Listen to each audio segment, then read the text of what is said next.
My mother-in-law locked me pregnant in a bathroom during a wedding. I gave birth alone on the floor and almost bled to death. But when everyone discovered the truth, what they did left them all speechless. I'm 29 years old. My name is Nicole. And 3 months ago, I had my baby under circumstances that I still struggle to process. I mean, when people ask me how the birth was, I don't even know where to start because the story is so twisted that sometimes I can't believe it happened to me.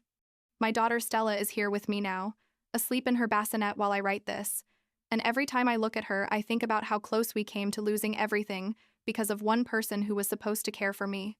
Let me rewind a bit so you understand the full context. I met Joe, my husband, like 6 years ago at a work conference, one of those boring corporate things where nobody wants to be but everyone ends up having drinks at the hotel bar afterwards. He worked in finance, I worked in human resources, and we connected immediately. We got married 2 years later in a small ceremony, super intimate, just close family and friends. His family seemed normal at first. Honestly. His mom, Carol, was like 50 years old then, worked as an accountant, always very meticulous about everything, type obsessive about things being done her way. But nothing that seemed like a red flag to me at that time. Joe has 2 sisters, Elizabeth, who's 28, and Sophia, who's 24, and the 3 of them always got along well, or so it seemed. The first year of marriage was great, basically. We lived in an apartment downtown, had our routines, our plans. Carol visited us often, maybe too often looking back. But Joe said she was just excited that he was happy, and I didn't want to be the typical bitter daughter-in-law who complains about the mother-in-law, Although there were weird moments, like when she'd reorganize my kitchen without asking or comment about my weight in ways that felt too personal, like, "Oh, Nicole, are you sure you're going to eat that?" But I let it slide because Joe defended her and said that's just how she was, that she didn't mean anything bad by it. Everything changed. When I got pregnant last year, we'd been married for like a year and a half when it happened. It wasn't planned, but we weren't actively avoiding it either. And when I saw the 2 lines on the test, I felt an excitement I can't even describe. Joe cried when I told him. Literally cried with happiness, and it was one of the best moments of my life. We told his family that same week at a dinner, and the reaction was mixed. Elizabeth and Sophia screamed with excitement. His dad hugged us. He passed away 2 years ago from a heart attack. Poor man. I wish he'd been here to meet Stella. But Carol went quiet. She smiled, said congratulations, but there was something in her eyes that I didn't like. Joe didn't notice it, or didn't want to notice it. The following weeks, Carol started getting weird with me. She'd call me like 3 times a day to ask what I was eating, if I was taking my vitamins, if I'd been to the doctor, and it wasn't in a sweet and concerned way, but more like an interrogation. One time, I went to her house for a family meal and she checked my purse to see what food I'd brought, saying she didn't trust that I was feeding myself properly. Joe told her to stop, but she started crying, saying she just wanted her grandchild to be healthy, and he gave in because he hates seeing his mom cry. I felt trapped, because if I complained, I looked like the bad guy, and if I didn't say anything, I had to put up with her obsessive control. By the 4th month of pregnancy, things got worse. Carol started showing up at our house without warning. Like she'd ring the doorbell at 7 in the morning with food she'd prepared, because according to her, I didn't know how to cook appropriately for a pregnant woman. She had keys to our apartment. Yo had given them to her when we moved in for emergencies, and she'd use them to come in when we weren't there and leave things. Reorganize the baby's room we were preparing, buy things without asking us. One day I came home from work and she'd changed all the decor I'd picked out for one she liked better, with pastel colors that I hated. When I told Joe that wasn't okay, he talked to her, but Carol told him she was just helping and that I was ungrateful, and we had our first serious fight about his mom. What I didn't know at that time, and that I realized later when everything exploded, was that Carol had like this sick obsession with being the perfect grandmother. Turns out Stella was going to be the first grandchild in the family, and Carol had spent years talking about how when she had grandkids, she was going to be the best grandmother in the world, how she was going to be involved in everything, how her grandchildren were going to love her more than anyone.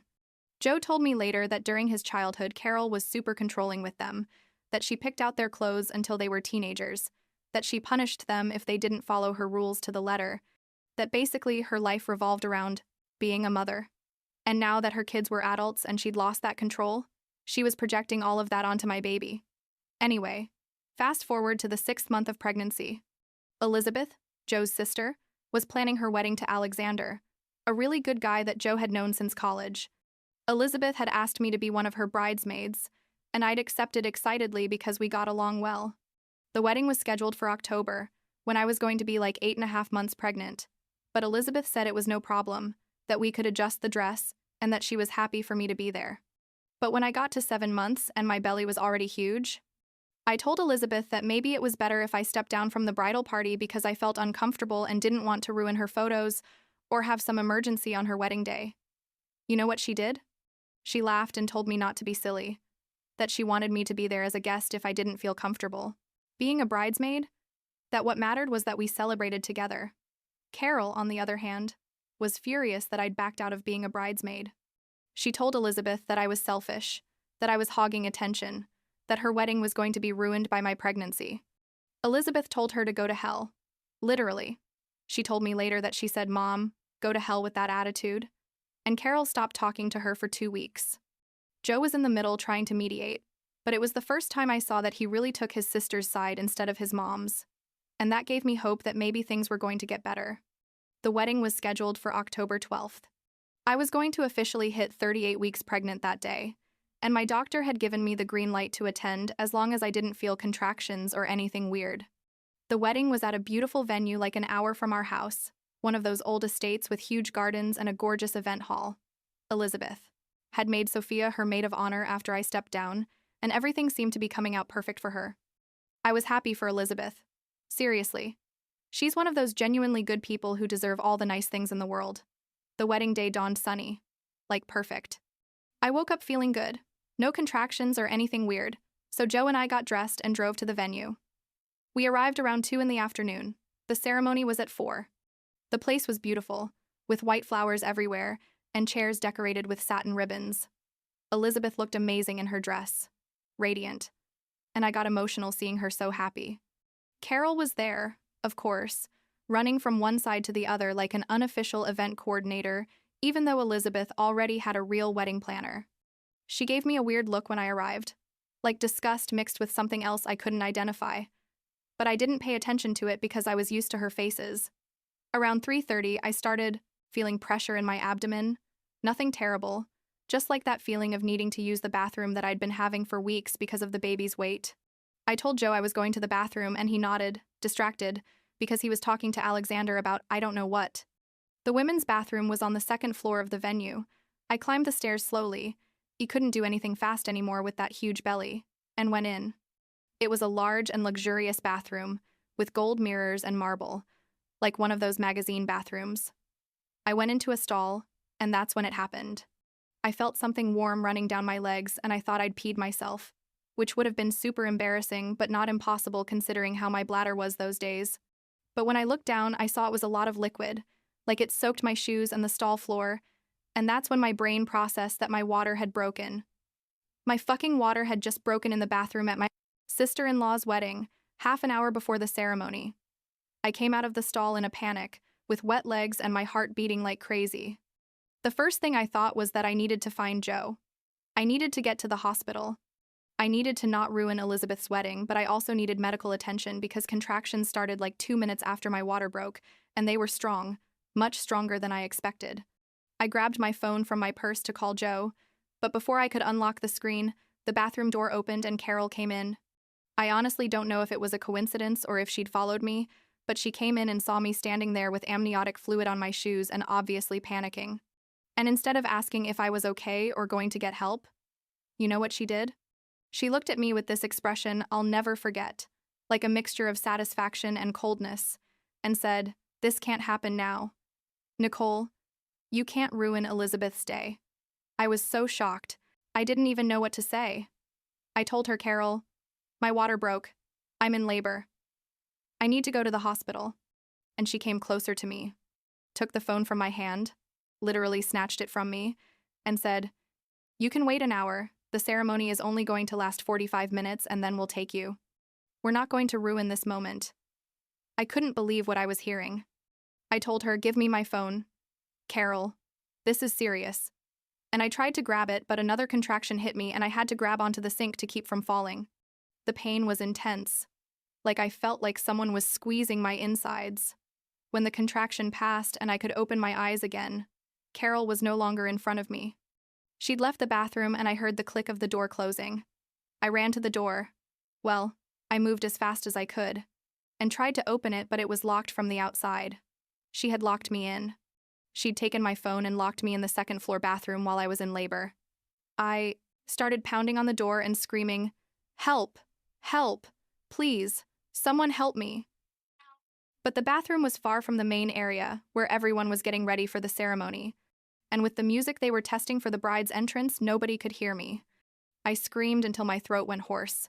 I pounded on the door until my hands hurt, and the contractions kept coming more and more often, stronger and stronger. I sat on the bathroom floor, the cold marble floor that already had amniotic fluid on it, and tried to breathe like they'd taught us in birthing classes. But I was terrified.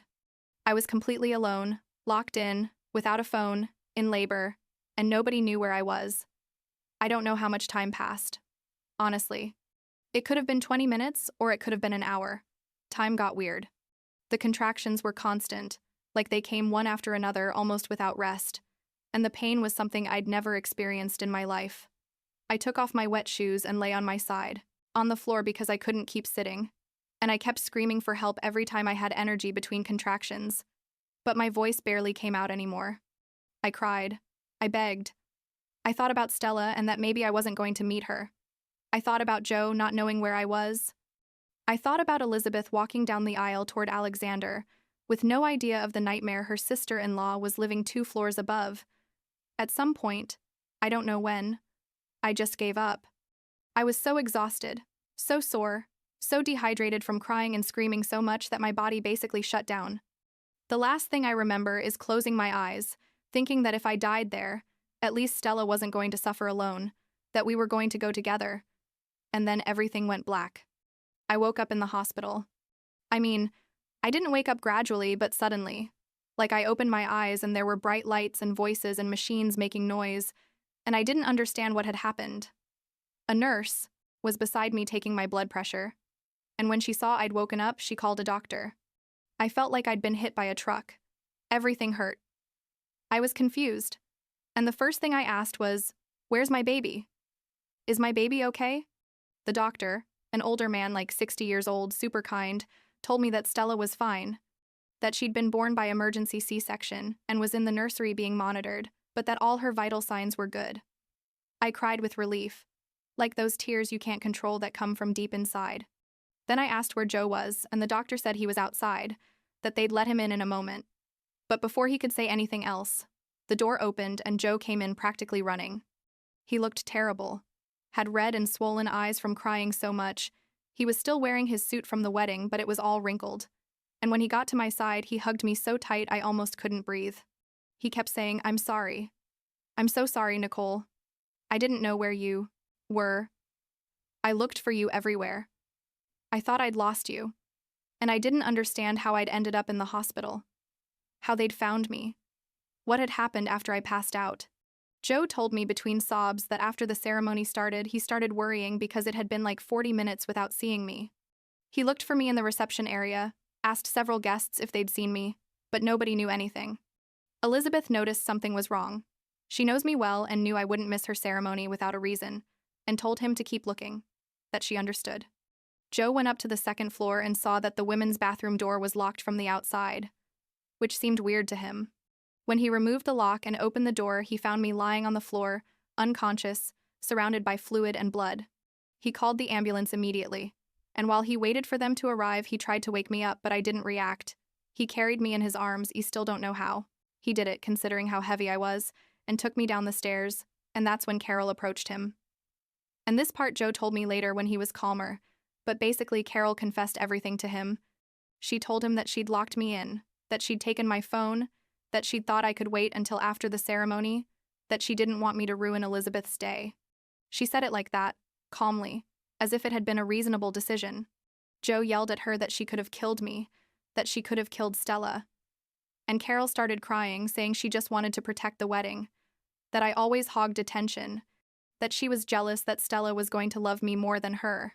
She basically had a complete breakdown right there, admitting that she'd been resenting my pregnancy from the beginning, that she felt like I was stealing her son and now I was going to steal her granddaughter, that she hated not having control over anything. Alexander, Elizabeth's groom, heard all this and physically moved her away from Joe, and Elizabeth, who was still wearing her wedding dress, burst into tears and told Carol she was never going to forgive her for what she'd done. The ambulance took me to the hospital, and the doctors determined that Stella was in fetal distress from all the hours I'd spent in labor without medical attention, so they did the emergency C-section. Stella was born weighing 7 pounds, with good color and good lungs. She cried immediately, thank God. But she had to stay in observation for 24 hours to make sure there were no complications from the birth trauma. I had to stay hospitalized for 3 days because I had severe dehydration and my blood pressure was dangerously high. Joe told me that when Carol confessed what she'd done, he declared her dead to him. Those were his exact words. He told me that for him, his mother had died in that moment, that he couldn't forgive her for putting our lives at risk for something as stupid and selfish as not wanting to interrupt a wedding. He talked to a lawyer about pressing criminal charges, like criminal negligence or endangering someone's life, but I was so tired, so emotionally exhausted, that I asked him not to. I just wanted to focus on Stella and on recovering, not on legal battles. Elizabeth and Sophia came to visit me at the hospital the next day. They were still wearing their bridesmaid dresses because apparently after the ambulance left with Joe following me, Elizabeth canceled the reception. I mean, the ceremony had already finished when everything exploded, so she and Alexander were officially married, but she told everyone there was a family emergency and there wouldn't be a party. They arrived at my room with flowers and balloons. Elizabeth still with tears in her eyes, and they sat beside my bed while Stella slept on my chest. They'd already brought her to me after her 24 hours of observation. Elizabeth apologized to me like 50 times, saying she never would have asked me to be part of her wedding if she'd known her mom was going to do something like that she felt responsible. I told her not to be ridiculous, that none of this was her fault, that Carol was an adult person who made horrible decisions. Sophia was quiet but crying too, and she told me she'd always known her mom was controlling but never thought she'd go this far.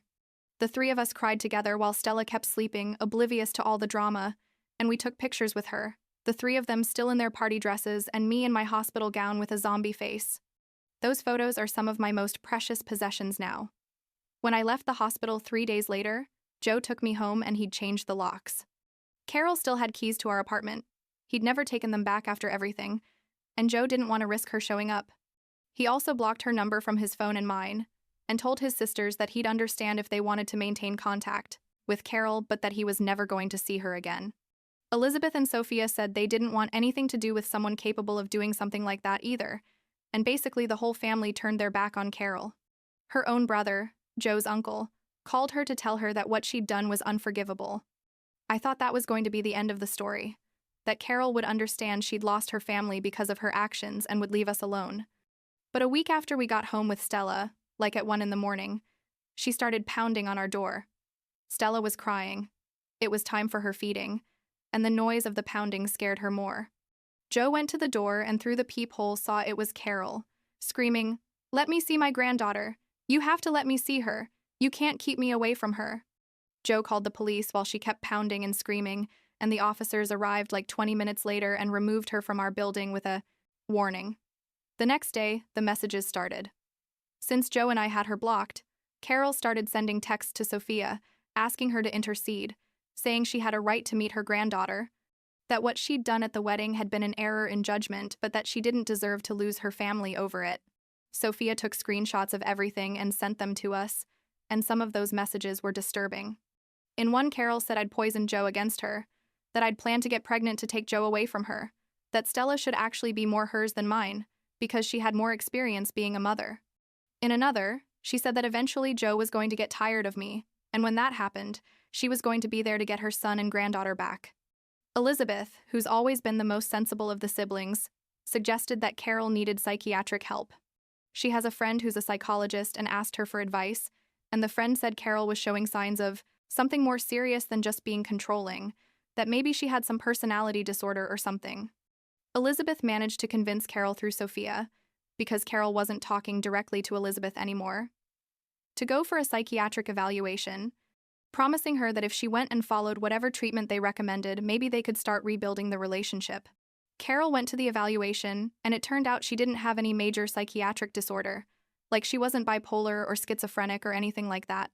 The only thing they diagnosed her with was generalized anxiety disorder and narcissistic personality traits, but nothing that completely explained her behavior. The psychiatrist said she knew perfectly well what she was doing when she locked me in that bathroom, that it had been a conscious decision motivated by jealousy and need for control, not a psychotic episode, that somehow made it worse, because it meant Carol had chosen to put my life and Stella's at risk because she simply didn't care about us more than her own agenda. After receiving the evaluation results, Joe decided we were going to apply for a restraining order.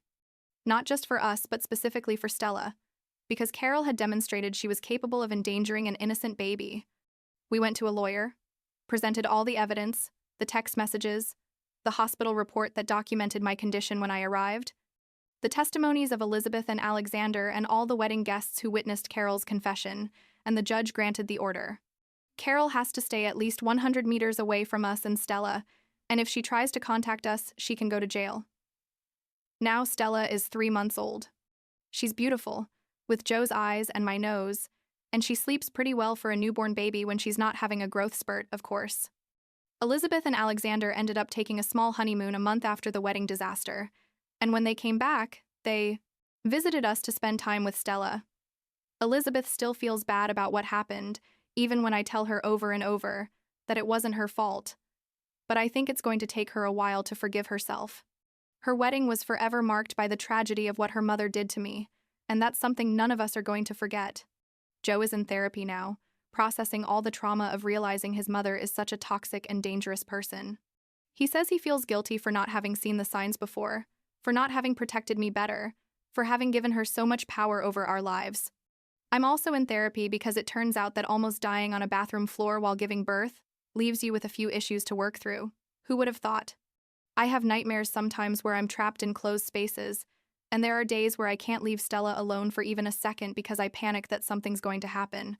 Carol tried to contact us one more time, like a month ago, through an unknown number, sending Joe a text saying that someday he was going to understand that everything she did was out of love. Joe took a screenshot, sent it to our lawyer, and Carol received a court summons, warning her that the next violation of the restraining order would result in criminal charges. We haven't heard anything from her since then, but I know she's out there, probably still believing she's the victim in this whole story. Last week, Stella smiled at me for the first time. A real smile, not from gas, and Joe was there to see it. He cried again. That man cries more than me lately, and told me he couldn't believe we almost lost this moment, that we almost lost everything. He hugged me with Stella between us, and we stayed like that for a good while, just existing as a family, knowing that what we have is fragile but strong at the same time. I don't know what's going to happen in the future with Carol. Maybe someday she'll seek real help and understand the magnitude of what she did, or maybe she'll stay trapped in her own version of reality where she didn't do anything wrong. Honestly, it's not my problem anymore. My problem now is making sure Stella grows up surrounded by love and people who truly care for her, not people who see her as a possession or a way to fill voids in their own lives. Elizabeth asked me a few days ago if I'm ever going to be able to forgive Carol. I told her the truth, that I don't know. Maybe in many years, when Stella is grown and I've completely processed all of this, I'll be able to get to a place of forgiveness. But right now, every time I see my C-section scar, I remember that day, that bathroom, those endless hours of pain and terror, and I can't find forgiveness for someone who consciously made the decision to let me die, because that's what it was, at the end of the day. Carol chose the appearance of a perfect wedding over the life of her daughter-in-law and granddaughter, and that's a choice that can't to be undone. But I look at Stella sleeping here beside me, and I think that of all the horrible things that happened, at least I have this. I have my daughter. I have my husband who proved he loves me more than his family loyalties. I have my sisters-in-law who became true sisters. And I have the certainty that I did everything possible to protect my baby, even when I was in the most impossible situation. That has to count for something, right?